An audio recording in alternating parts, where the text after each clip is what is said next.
Magandang araw mga palangga at mga kababayan ko. Medyo matagal po tayong nanahimik, pero ngayon tingin ko kailangan ko magsalita ulit. Dahil ayon kay Ted Filon, sobra na, tama na. Grabe na talaga ang korupsyon sa ating bansa. It has even been the corruption in the Philippines has even been noticed by the international community. If you saw the interview in Australia with, I think, Ferguson, the lady media practitioner. Nung in-interview niya si Bongbong Marcos tungkol sa ill-gotten wealth, natameme si Bongbong Marcos. Nakita niyo doon. So, kung ako lang tatanungin niyo, medyo guilty. Sa aking mga kababayan, sobrang naaawa na ako, lalo na sa ating mga kapatid na mahihirap. Ang mahal na ng bigas, ang mahal na ng mga bilihin, ang mahal pa ng mga produktong petrolyo. Pero kung makita nyo, ang nagpapatakbo na ating bansa, parang kumbaga walang pakialam. Biyahe lang ng biyahe, kumbaga para lang nagbabakasyon. 21 trips in 21 months. Kung ako yung pera pang biyahe, pamigay ko lang sa mahihirap. Gawin kong tulong. Isa pa, ang dami ng drogang umiikot ngayon sa Pilipinas. Ang dami ng krimen. Isa pa, napansin ko, bakit pag ibang tao pinagbintangan, guilty na kaagad? Si Bantag pinagbintangan, hindi pa nalilitis, guilty na. Si Arnie Tevez pinagbintangan, isang araw lang, guilty na. Si Pastor Kibuloy pinapaimbestigahan, guilty na, hindi pa naiimbestigahan, pinapatawag pa lang, guilty na.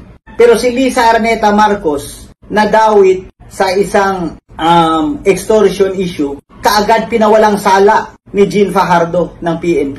Bakit ganon? Ilan ba ang pinagbabatayan ng batas natin sa Pilipinas? Are there two sets of laws in the Philippines? Isa para sa mga may kapangyarihan, isa para sa ibang tao. Or isa para sa mga kakampi ng mga Marcos, isa para sa ibang mga tao. Di ba dapat sa isang bansa, isa lang ang sinusunod na batas? Dapat pantay-pantay sa lahat ng tao.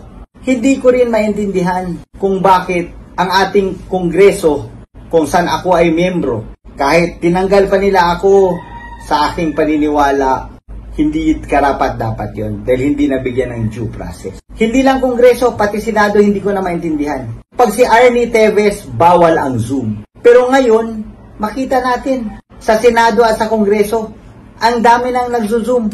Yung mga kunwari witness nila, di ba? Bakit sila pinapayagan mag-Zoom? Sabay si Arnie Tevez, bawal mag-Zoom. So, double standard na naman.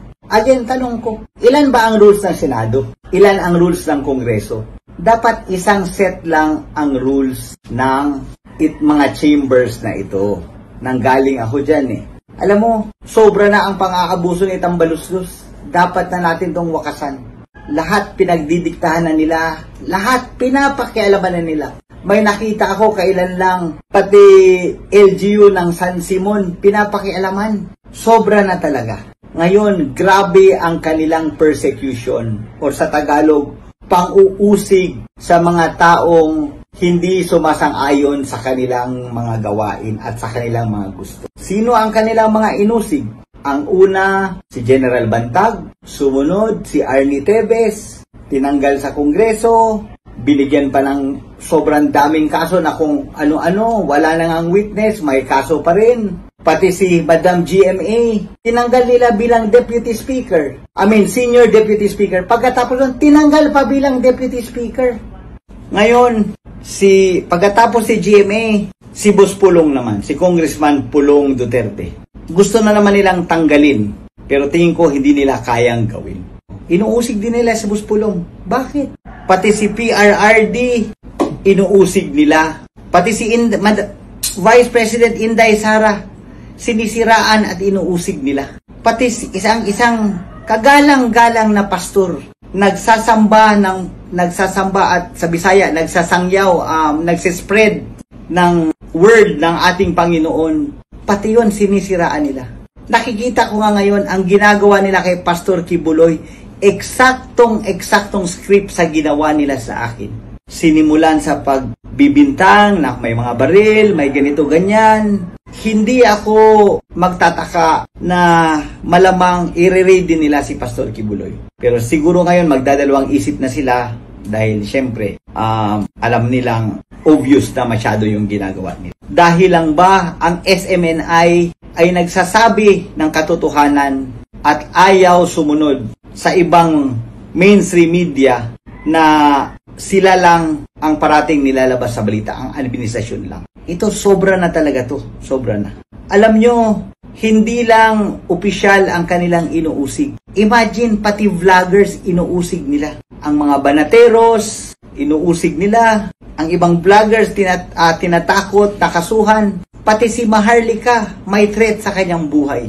Bakit ganun? Ang tanong ko sa inyo mga kababayan, papayag pa ba tayo sa ganito? Hanggang kailan natin ito lulunukin? Ang kanilang paglalabastangan, ang kanilang sa Bisaya, pagpanunog, pang-aapak pala sa Tagalog, sobra na talaga. Alam nyo, tama si PRRD na yung ginawa ng ama na si Marcos Sr. at ang gustong gawin ni Marcos Jr. pareho. Ako sumasang-ayon ako doon. Gusto nilang galawin ang konstitusyon para mapahaba ang kanilang mga termino. Mali at dapat huwag tayong pumayag. Ang aking panawagan sa lahat, tayo ay magkaisa, laban para sa bayan.